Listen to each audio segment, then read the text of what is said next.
Bonjour à tous, aujourd'hui on va voir en quoi votre bibliographie est une partie fondamentale au sein de votre mémoire.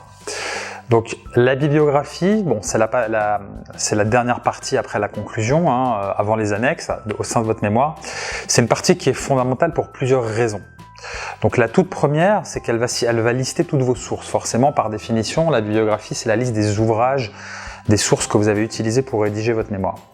Donc déjà, premier élément, c'est l'occasion pour vous d'être exhaustif et de montrer toutes les sources que vous avez utilisées.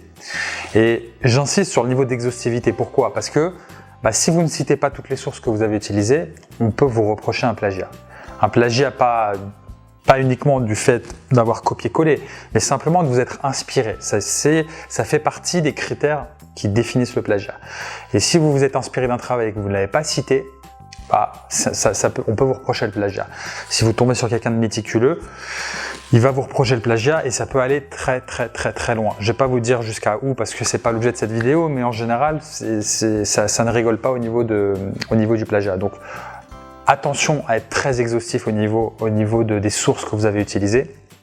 À partir du moment où vous listez toutes les sources au niveau de la bibliographie, vous devenez entre guillemets inattaquable. Parce que si on vous reproche d'avoir utilisé un travail universitaire, un ouvrage, de l'avoir reformulé ou de vous être inspiré et de ne pas l'avoir cité, là on peut vous attaquer. En revanche, si vous avez tout listé à la fin au niveau de la bibliographie, vous êtes inattaquable. Si on vous dit voilà, vous vous êtes inspiré de ce travail-là, oui, mais je l'ai cité dans la bibliographie. Donc vous êtes honnête intellectuellement et ça c'est vraiment fondamental. Donc on veille à avoir une bibliographie la plus complète possible. Très important. Deuxième intérêt de la bibliographie qui fait que c'est vraiment une partie fondamentale, c'est que ça va pouvoir montrer à la fois la qualité de vos sources et la quantité de vos sources. Donc la qualité, c'est au niveau des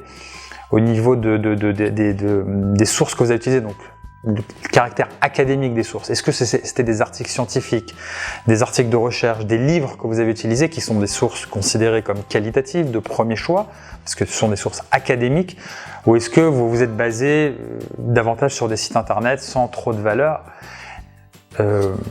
Site internet, vous êtes d'ailleurs censé faire apparaître au sein de la webographie, qui vient également après la bibliographie. Et si vous vous êtes basé sur des sources de premier choix, ça va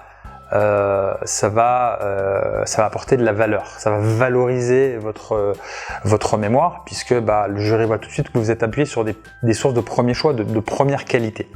Donc ça c'est vraiment l'élément de base, donc des sources de qualité de par la nature des sources et de par leur récence, c'est-à-dire des sources qui sont récentes, qui sont les dernières sources existantes sur le sujet, qui émanent des dernières recherches effectuées sur le sujet, et non pas des sources obsolètes, qui dévaloriseraient effectivement, puisqu'on peut vous dire à ce moment-là que ce sont des sources trop anciennes et qu'il y a de nouvelles choses qui ont été rédigées.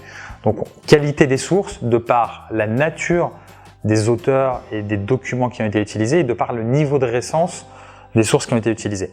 Enfin, au niveau de la diversification, donc ça c'est au niveau quantitatif.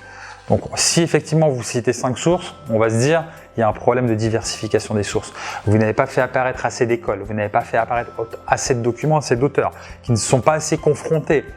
Et ça c'est aussi un critère pour refuser un mémoire, donc ça va très loin. Vous voyez à travers tout cela l'importance de la bibliographie et des sources que vous citez.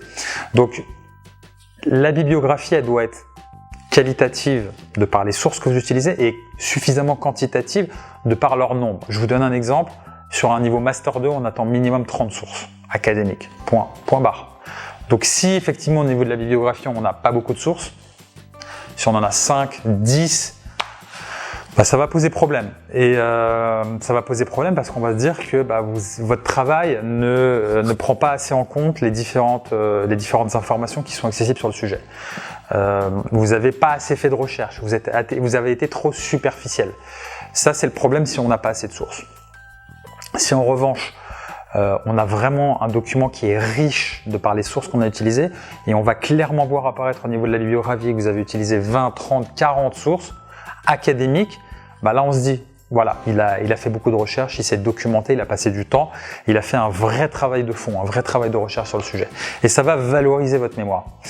Voilà, j'espère que cette vidéo va vous aider à comprendre les enjeux de la bibliographie et à travers la bibliographie de comprendre de vous aider également tout simplement dans la rédaction de votre mémoire. Voilà, je vous souhaite bon courage dans la rédaction de votre mémoire.